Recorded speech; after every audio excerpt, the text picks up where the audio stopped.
감사합니다. 우리 애녹성가대 은혜로운 찬양이 하나님께 또 영광이 되고 우리 성도님께 큰 은혜가 된 줄로 믿습니다.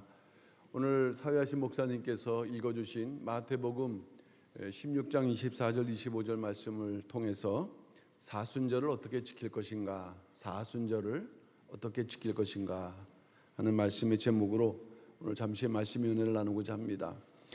오늘이 2024년도 사순절이 되겠습니다. 첫날이 되겠습니다. 보통 사순절을 시작하는 첫날을 제의 수요일이라고 하는데 오늘날은 그렇게 지키지 않지만 그 중세 기독교에서는 그 자기의 죄를 참여하는 심정으로 이 죄를 머리에 뿌리는 의식을 행했다고 합니다. 그러니까 죄라는 것은 또 흙이나 먼지를 의미하죠. 더 나아가서 사망을 의미하는데 이 죄를 뿌리면서 흙에서 왔으니 흙으로 돌아가는 것을 잊지 말라. 흙에서 왔으니까 흙으로 돌아가는 걸 잊지 말라. 그것이 사순절의 어떤 그 의미를 잘 보여주고 있다는 거예요. 자신을 돌아보라는 그런 말씀이 되겠습니다. 오늘날 기독교에서는 그렇게 하진 않지만은 그 중심은 뭐냐?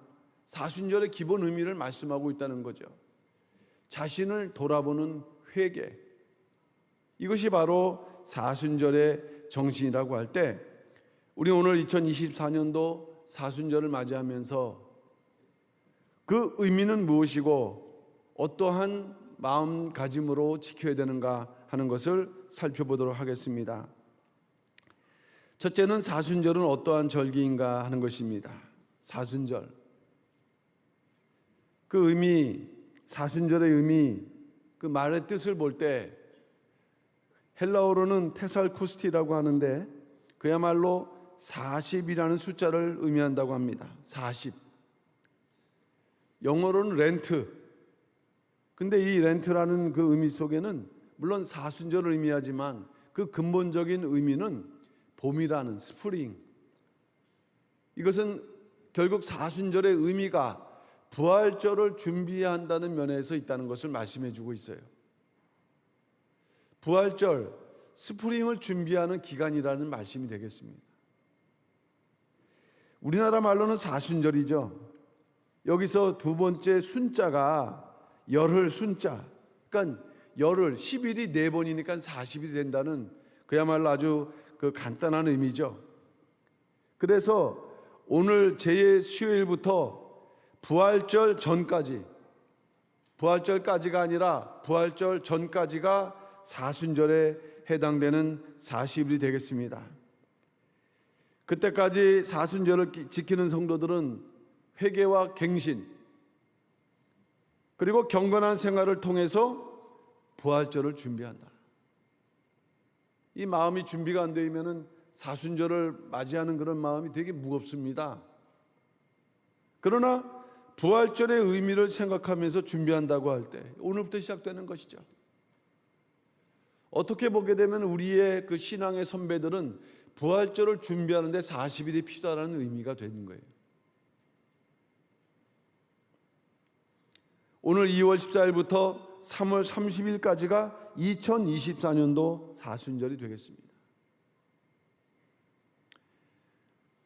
근데 여기에는 주일은 뺀다고 그랬어요. 날짜를 계산해 보게 되면 오늘부터 30일까지 보면은 주일이 6번 껴 있습니다. 그러니까 총 46일이에요. 그러나 40이라고 했으니까 사순절 기간 동안에는 주일은 주일은 빼는구나. 무슨 의미일까요? 결국 주일은 그 주일 성수에 전념하라는 의미가 담겨져 있는 것입니다. 그러면 어떻게 해서 사순절이 교회의 절기로 지켜지게 되었는가? 초대교회 교인들은 예수 그리스도의 부활을 맞이하는 데 전심전력했다는 것이에요. 최선의 노력을 다했다는 것입니다.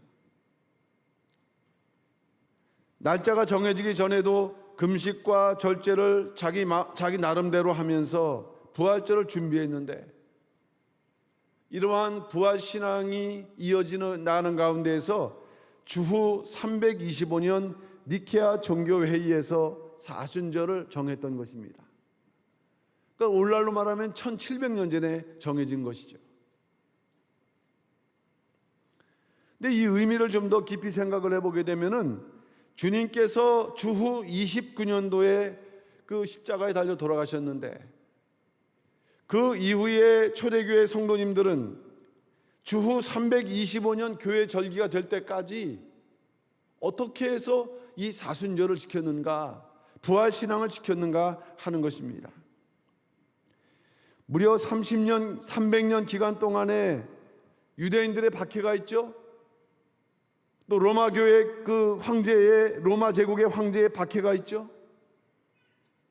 심지어는 로마에서는 그 지하 그 카타콤과 같은 그 땅 속에서 햇빛이 들지 않는 그런 곳에서 살아가면서도 부활절을 맞이할 때는 금식하고 절제하면서 부활을 온전히 영접하기 위한 그런 노력을 했다는 것이에요. 그 기간이 300년. 우리야 지금 이제 먹는 거 또 여러 가지 편리한 생활 속에서 그 불편함을 느낄 뿐인 거예요. 그러나 먹지 못하고 또 마시지 못하고 생명의 위협을 느끼는 과정 속에서도 신앙을 올바로 지키기 위해서 금식하고 절제하고 경건을 노력하는 그 기간이 바로 부활절 전 이전의 그 사순절 기간일 때 이것을 주 325년도에 교회에서 정한 것입니다. 40일을 정하자. 40일을 지키자. 이런 면에서 우리도 사순절을 지킨다고 할 때 교회 전통적으로 내려오는 그 정신, 부활절을 맞이하는 경건한 마음으로 우리가 준비해야 된다는 것이에요. 이 부활절을 맞이한다는 것은 어떤 의미일까요? 로마서 6장 5절 말씀 볼 때 만일 우리가 그의 죽으심을 본받아 연합한 자가 되었으면 또한 그의 죽음을 본받아 연합한 자가 되리라.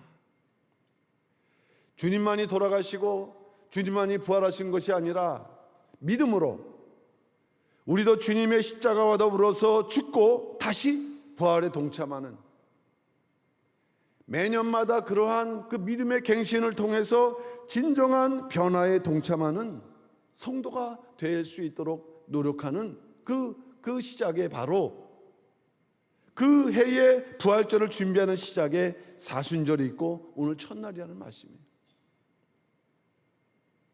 어떤 마음으로 이 자리에 오셨는지 모르지만 우리가 사순절을 다시 한번 이 신앙의 입장에서 잘 지키는 그러한 결심을 오늘 하시는 우리 모든 평강의 성도들 되시기를 주님의 이름으로 축원합니다. 그러니까 역사적 사실, 의미를 깨닫고 그래서 절제하고 때때로는 금식하고 그저 우리가 고기만 먹지 않는 게 사순절이 아닙니다.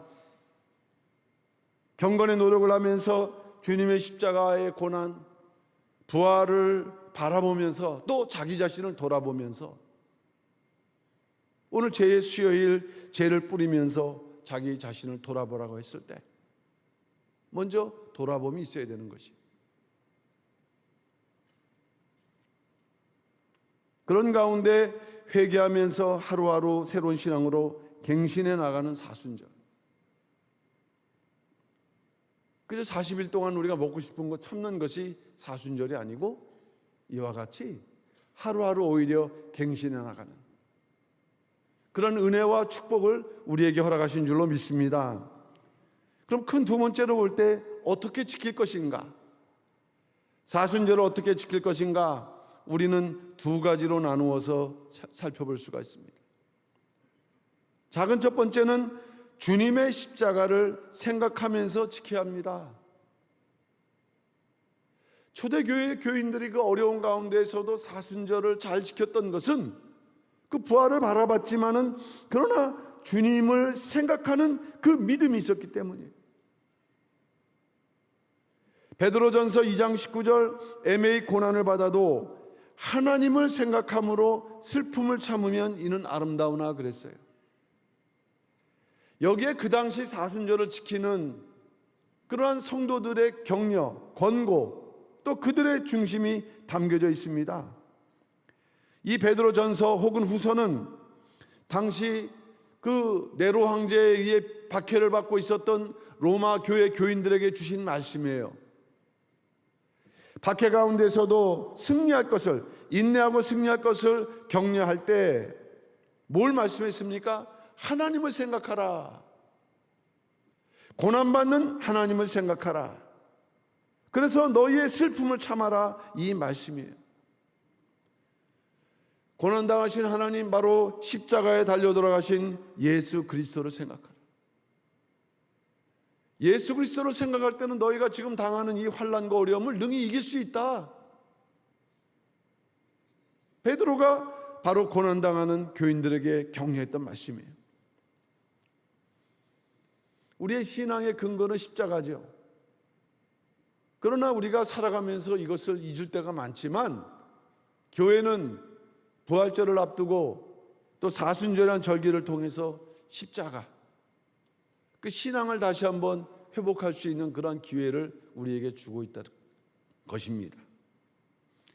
자, 그러면 구체적으로 십자가에 달리신 주님을 생각한다. 주님의 십자가를 생각한다는 그 의미는 무엇일까요? 저나 여러분들이 그 영성, 그 신앙을 일깨우기 위해서 구체적으로 십자가를 생각한다고 할 때 그 십자가를 생각하는 구체적인 행동 속에는 무엇이 있을까요? 저는 두 가지가 있다고 생각합니다. 그 작은 첫 번째는 고난당하신 예수 그리스도의 행적을 돌아보는 것이다. 마음만 주님 그 슬픔을 느끼는 게 아니라 그 행적을 하나하나 살펴볼 때 느낌이 오는 거 아니겠어요? 주님의 행적을 살펴봐라. 베드로전서 2장 21절, 이를 위하여 너희가 부르심을 입었으니 그리스도도 너희를 위하여 고난을 받으사 너희에게 본을 끼쳐 그 자취를 따라오게 하셨느니라, 이렇게 말씀을 했습니다. 고난당하신 주님의 행적은 우리를 위해서, 그러니까 우리는 그 먼저 행적을 따라가기 전에 그 행적을 살펴봐야 되는 거예요. 아는 것 같지만 또 잊었으니까 다시 살펴보면서 우리가 주님이 우리에게 주신 그 은혜가 얼마나 큰 것인가, 값진 것인가를 우리가 느껴라. 고난당하신 주님의 행적. 많은 사람들은 주님의 고난을 십자가에서만 찾으려고 해요. 그러나 엄밀히 말해서 주님의 고난은 성육신 자체가 고난이시죠. 하나님께서 사람으로 오신 그 생애 자체가 고난이라고 말씀을 했습니다. 빌립보서 2장 7절 말씀 볼 때 오히려 자기를 비워 종의 형체를 가져 사람들과 같이 되었고, 또 빌립보서 2장 8절 말씀을 볼 때 사람의 모양으로 나타나셨음에 자기를 낮추시고 죽기까지 복종하셨으니 곧 십자가에 죽으심이라. 종의 형체. 주님이냐 그럴 수 있겠지. 물론 주님은 그러실 수도 있고 능히 감당하셨어요. 그러나 주인이 종의 그 자리로 낮아가고 그 죽기까지 복종해야 되는 자리로 낮아가야 된다고 할 때, 또 그거를 모르고 가는 것이 아니라 알고 가는 것이라고 할 때 당하기 전부터 이미 고난입니다. 그러니까 전 생애가 고난이에요. 그리고 또 고난을 통해서 주님은 순종함을 배우면서 아버지의 맡기신 뜻을 이루셨다고 히브리서 5장 8절은 말씀을 하고 있습니다. 그가 아들이시라도 받으신 고난으로 순종함을 배워서, 주님도 고난으로 순종함을 배우셨다고 했는데 우리도 마찬가지죠. 평생 살아가면서 고난을 당하면서 이것이 우리를 순종케 하는 그러한 하나님의 은혜구나, 그런 믿음을 우리가 가져야 한다는 것입니다. 이러한 고난의 생애가 압축된 것이 바로 마지막 한 주간 고난 주간입니다. 우리 평강제일교회는 매년마다 고난 주간 특별 대성회를 했고 지금도 합니다.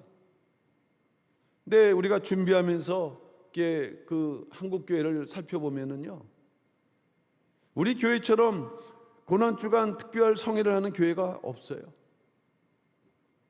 그 이유는 무엇인가? 주님의 고난을 말씀으로 그 일깨우기가 너무 어려운 것이에요.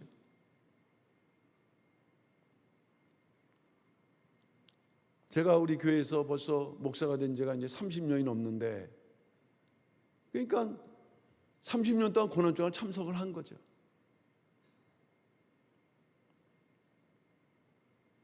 동일한 내용으로 매년마다 그 주님의 심정을 헤아리는 참 그 은혜, 이 평강제일교회의 그런 놀라운 축복이 아닐 수가 없습니다. 이 고난주간, 성도는 고난주간을 통해서 십자가와 부활의 의미를 온전히 깨닫기 위해서 고난주간 닥치기 전에, 부활절 이전에 고난주간 한 주간이 있는데 그 고난주간 또 오기 전에 우리가 고난주간 걸어가신 행적을 살펴보면서 그에 합당한 성도가 되어야 된다. 아까도 베드로전서 2장 21절 말씀 읽었는데 너희에게 본을 끼쳐 그 자취를 따라오게 하셨느니라 말씀했습니다.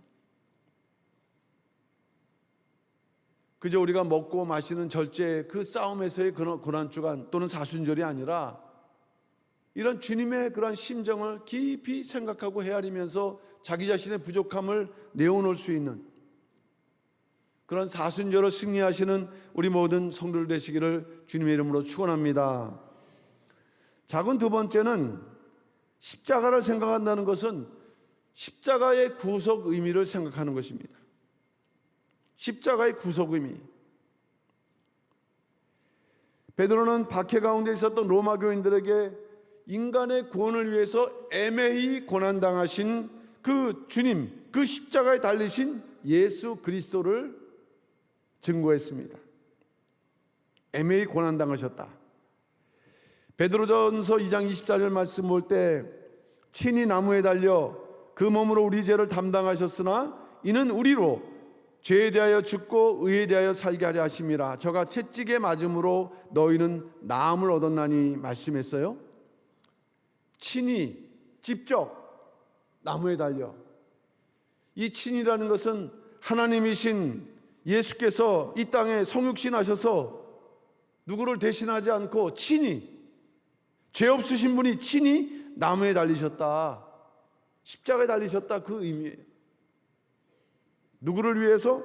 너희의 나음을 위해서. 우리가 구원받은 성도라고 한다면 적어도 사순절만큼은, 고난주간만큼은 적어도 주님의 십자가를 생각하는 그 힘으로 우리가 사순절을 이겨나가야 되는 거예요.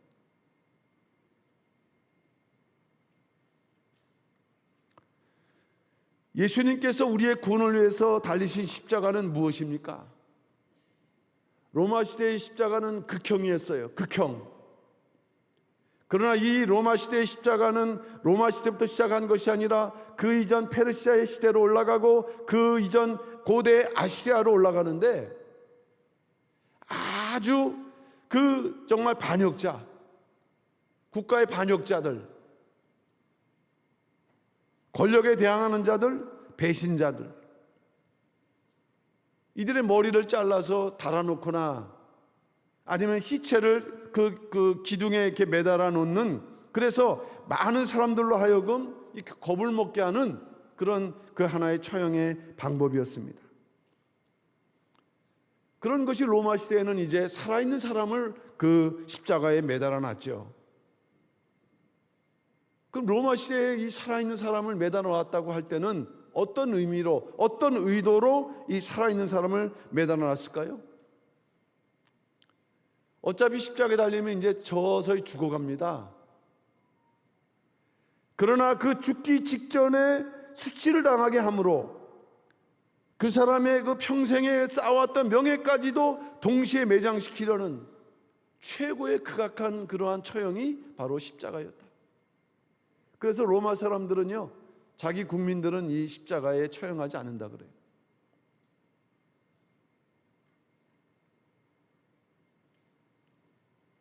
근데 중요한 사실은 우리는 말씀드렸던 것처럼 이 십자가의 고통이 그 십자가에 달려서 못 박히고 머리에 그 가시관 쓰시고 그러므로 말미암는 그 고통에 있는 것이 아니라 십자가 판결부터 십자가에 달려 돌아가실 때까지의 모든 과정 절차가 엄청난 그러한 그 고통스러운 처형의 과정이었다. 첫째로 십자가형이 결정되면 거의 초죽음이 될 때까지 채찍질을 당하게 된다고 합니다. 마태복음 27장 26절 말씀이죠. 이에 바라바는 저에게 놓아주고 예수는 채찍질을 하고 십자가에 못 박히게 넘겨주니라. 그러니까 원론대로 하면은 초죽음 당할 정도로 죽임을 당하는 거예요.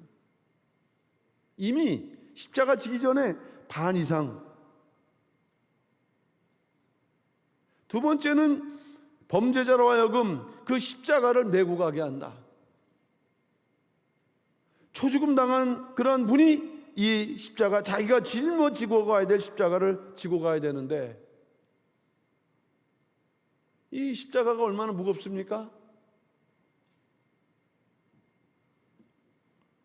마태복음 27장 32절, 나가다가 시몬이란 구레네의 사람을 만나매 그를 억지로 같이 가게 하여 예수의 십자가를 지었더라. 예수님을 생각해서가 아니에요. 빨리 끝내고 가야 되는데 예수님이 짊어지고 못 가시니까 자기들을 위해서. 그러니까 보니까는 그 시골 촌뜨기 같은 구레네 사람 시몬을 붙들어다가 억지로. 그 시몬은 얼마나 놀래기도 하고 황당하기도 하고 그 순간만큼은 예수님에 대해서 원망이 들었을까요? 창피하기도 하고. 셋째는 처형장에 도착한 후에는 옷을 벗기고 죄인을 십자가에 묶거나 못을 박은 다음에 십자가를 세운다. 자, 이거 원로 목사님이 여러 번 말씀하셨죠. 예수님은요, 끈으로 묶어서 돌아가신 것이 아니라 못에 박혀 있어요. 그러면 못에 박힌 채로 그 십자가를 세우게 되면 어떻게 될까요? 살이 찢어지니까, 무게, 그 몸의 무게에서 찢어지니까는 끈으로 묶죠. 그리고 세울 때 그 십자가가 딱 서는 순간에 그런 힘이 딱 그 판 땅에다가 이렇게 세워지는 충격이 들어가는 순간에 아마 예수님의 몸은 그 목과 그 찢어진 사이가 충격을 받아갖고 더 벌려지고 찢어지는. 마태복음 27장 35절 말씀이죠. 저희가 예수를 십자가에 못 박은 후에 그 옷을 제비벌 나누고, 넷째는 장시간 동안 욕설과 조롱을 받게 한 후 파리 때나 까마귀 때에 쪼임을 당하게 한다. 살아있는 가운데 욕설, 조롱 이후에는 파리 또는 까마귀 와서 자기들이 이제 파먹는 거 아니겠어요?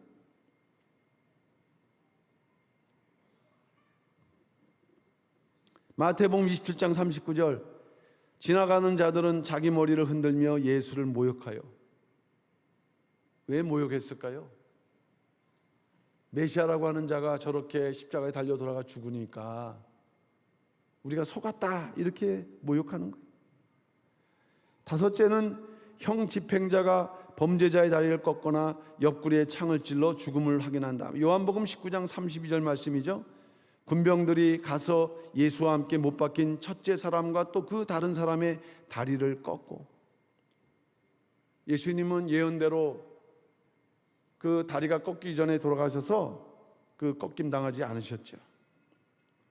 이러한 과정을 볼 때 십자가라는 것은 말이 쉽지요. 인간으로서는 감당하기 어려운 최악의 고통의 순간들. 그렇다면 왜 주님은 이러한 고통을 당하셨는가? 아까 우리가 읽었던 그 베드로 전서 2장 24절에 말씀하고 있는 거예요. 이는 우리로 죄에 대하여 죽고 의에 대하여 살게 하려 하십니다.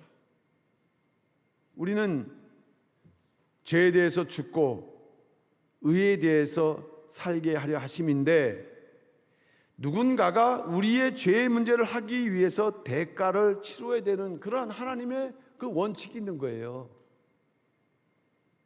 그냥 내가 용서해 준다 없이 되는 것이 아니라 대가, 대신 속하는 그 값어치.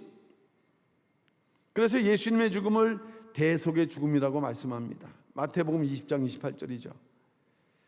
인자가 온 것은 섬김을 받으려 함이 아니라 도리어 섬기려 하고 자기 목숨을 많은 사람의 대속물로 주려 함이니라. 대속이 필요한 것입니다. 이것이 전 세계 그 종교 가운데에서 유일한 기독교만의 그러한 구원의 방식이에요. 자기의 노력도 아니고 어떤 그 물질을 통해서도 아니고,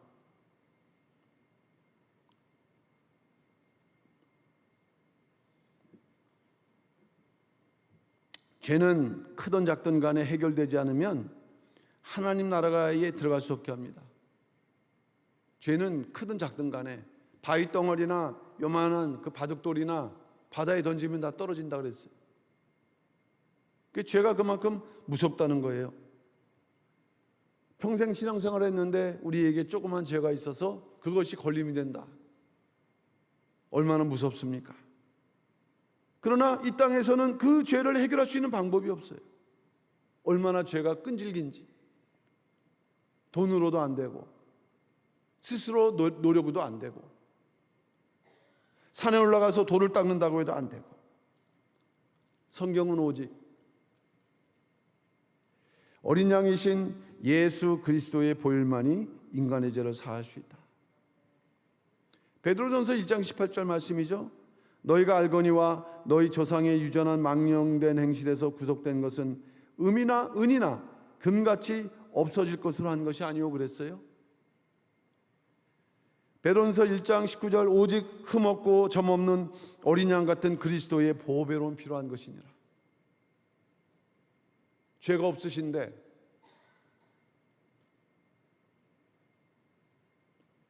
또 하나님이신 그분이 우리를 위해서 대신 죽은 대속의 그 죽음으로 말미암아 우린 단지 그것을 마음으로 받아들이는 그 한 가지만으로 인정을 받아서 죄로 인해서 영원히 죽을 수밖에 없는 그러한 인간들은 예수의 십자가의 피로 의롭게 되는 축복을 받는 것입니다. 사순절은 우리가 받은 이러한 십자가로 인한 주님의 구속의 은총을 다시 한번 깊이 생각하고 감사를 회복하고, 그래서 진정 그 주님 앞에 합당한 또한 성도로서 제자로서 다시 한번 살아나가기를 다시 한번 결단하는 그런 시간이라고 할 때, 이러한 믿음으로 사순절을 출발하시는 우리 모든 성도들 되시기를 주님의 이름으로 축원합니다.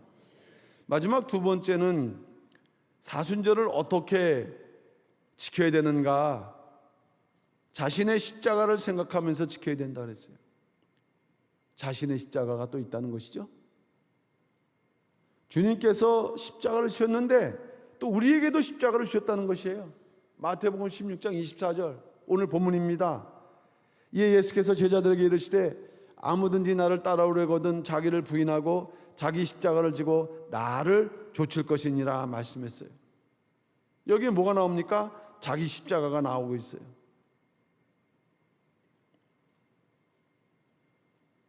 이때는 아직 예수님께서 십자가를 지기 전이시잖아요.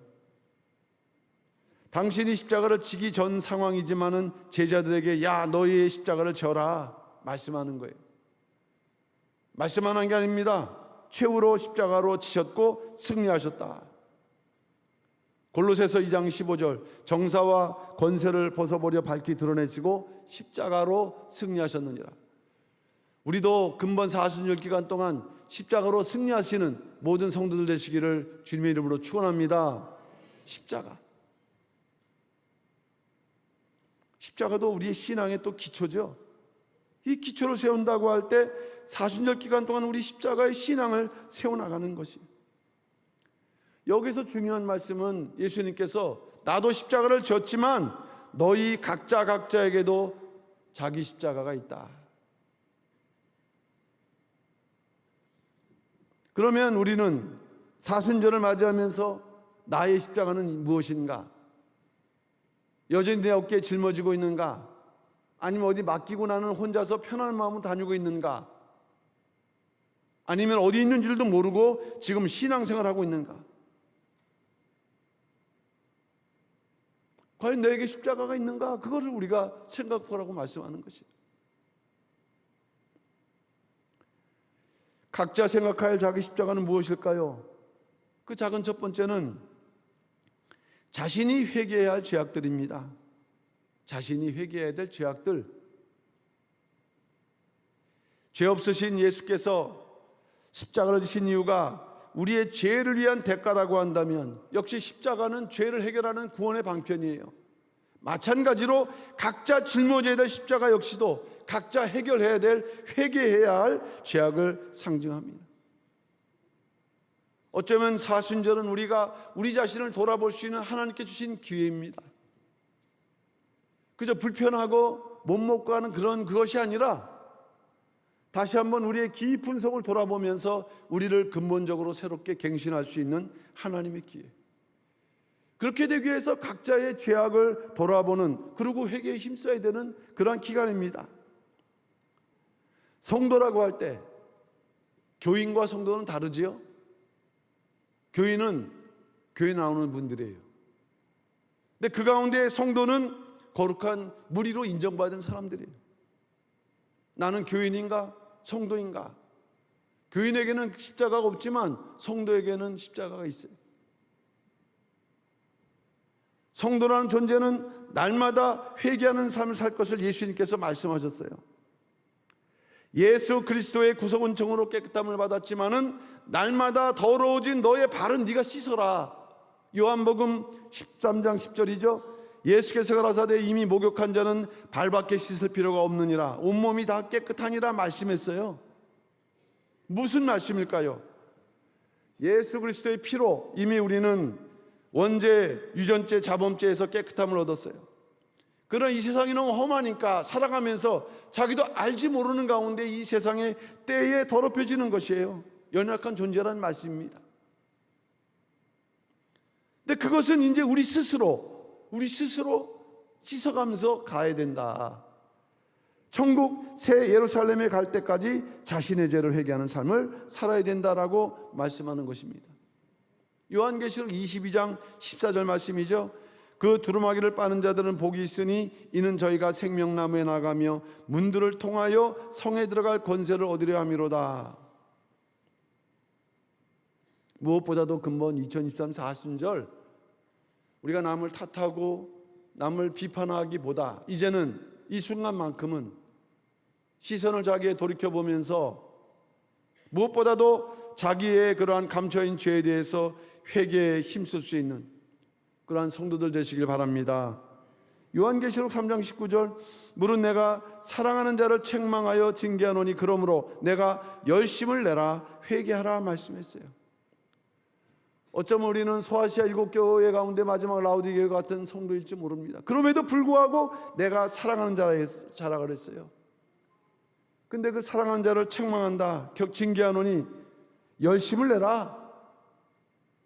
우리 열심히 내지 못한 거 회개하라.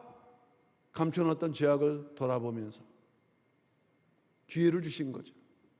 40일 동안. 작은 두 번째 자기 십자가는 아버지께서 우리에게 맡겨주신 신적, 영적 사명입니다. 십자가는 사명이에요. 하고 싶지 않은 것. 주님도 이 십자가 가는 길이 어려우셨죠. 내가 이것을 짊어져야 됩니까? 주님도 심한 고난을 마음속으로 겪으신 거예요. 하나님의 일을 하는데 하나님께서 맡겨주셨는데 그것이 싫다고, 내가 생각하는 길을 가겠다고, 우리가 그럴 수 있어요. 십자가는 분명히 남겨져 있습니다. 그 사명은 남아져 있는 거예요. 그러니까 40년 광야 생활하다가 돌아와 보니까 어디입니까? 십자가 다시. 우리는 고백을 합니다. 우리의 삶의 모든 주권이 하나님께 있다고. 근데 우리는 우리가 결정하려고 그래요. 내가 내 인생을 결정하고 또 교회의 모든 일을 결정하고 또 내 삶의 모든 것을 주관하려고 하고. 주님은 그러나 우리에게 십자가를 맡기고 짊어지시길 원합니다. 십자가가 구속 완성을 이루는 사명이었던 것처럼 우리가 짊어지고 가야 될 그 십자가도 구속사를 위한 사명이에요. 그것이 무엇이든지 간. 첫째는 거룩함을 지키는 사명이라고 그랬습니다. 요한계시록 19장 8절이죠. 그에게 걸어가사 빛나고 깨끗한 세마포를 입게 하셨은즉 이 세마포는 성도들의 옳은 행실, 거룩한 행실, 우리가 지켜야 될 그 사명 뭡니까? 거룩해 하셨으니까 그 거룩을 지켜야 된다 이 말씀이죠. 두 번째는 직분자로 맡겨주신 직분에 충성하는 사명입니다. 직분, 성도도 직분이에요. 교인보다는 한 단계 그 업그레이드되어 있는 그러한 직분입니다. 거기에 권사님 계시고 또 목장로님 계시고 여러 가지 또 기관이 그런 직분자들, 자기가 결정한 것 같지만 하나님께서 그 일을 맡겨주신 그러한 그 직분자들, 그 일이 크든 작든 오히려 작은 일에 충성하는 자가 큰 일에 충성하다고 말씀했으니 늘 이러한 마음으로 우리가 이렇게 자기 십자가를 짊어지고 갈 때 거기에 약속이 있고 소망이 있는 것입니다. 셋째는 구속사 말씀 전파자의 사명이라고 했어요. 베드로전서 2장 9절 오직 너희는 택하신 족속이요 왕 같은 제사장들이요 거룩한 나라요 그의 소유된 백성이니 이는 너희를 어두운 데서 불러내어 그의 기이한 빛에 들어가게 하신 자의 아름다운 덕을 선전하게 하려 하심이라. 이러한 사명, 그 외에도 많은 사명이 있지만 하나님께서 우리 각자가 맡겨주신 그러한 사명, 이 땅을 떠나기 전에 감당하길 원하시는 그러한 사명. 내가 나이가 들었으니까 나는 이제 은퇴하겠다. 물론 세상에서는 은퇴가 있지만 신앙의 은퇴는 그 하나님께 부르실 때까지입니다. 제가 이제 80년대 이렇게 좀 시간을 봤더니 그때가 원로 목사님께서 60대 막 이렇게 되셨을 때더라고요. 저는 이제 이렇게 60을 넘어가면서 뭐 은퇴 이렇게 생각을 하는데 그때가 원로 목사님이 막 이렇게 한참 일하실 때인 거예요.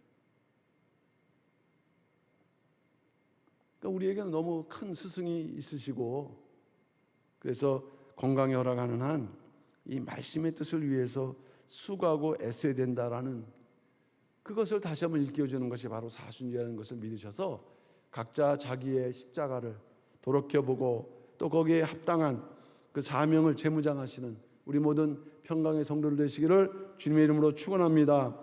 결론적으로 말씀드립니다. 십자가가 없는 자에게는 영광도 없다고 그랬어요. No cross, no crown. 십자가 없는데 뭐 영광이 있어요?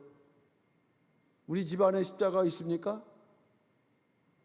우리 각자의 삶에 십자가 있습니까? 십자가는 괴로운 거잖아요. 힘들고.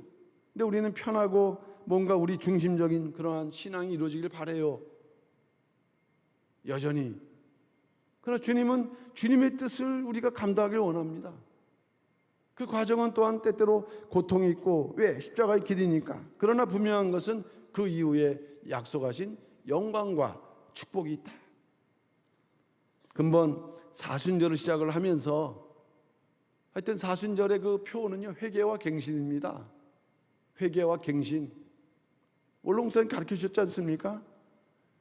우리가 갱신하면서 비신할 때 분명히 교회 여러 가지 문제도 다 해결될 줄로 믿습니다. 나라 민족의 모든 문제도 어렵지만 그러나 해결되는 역사가 있을 줄로 믿습니다.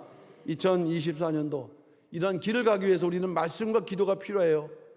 구사익생, 또 기도, 또 이제 시작되는 금요기도회.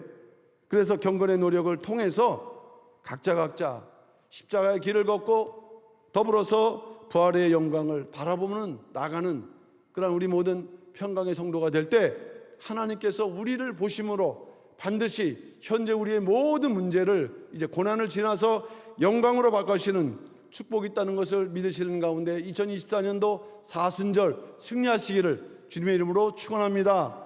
기도하겠습니다. 사랑의 아버지 하나님 감사드립니다.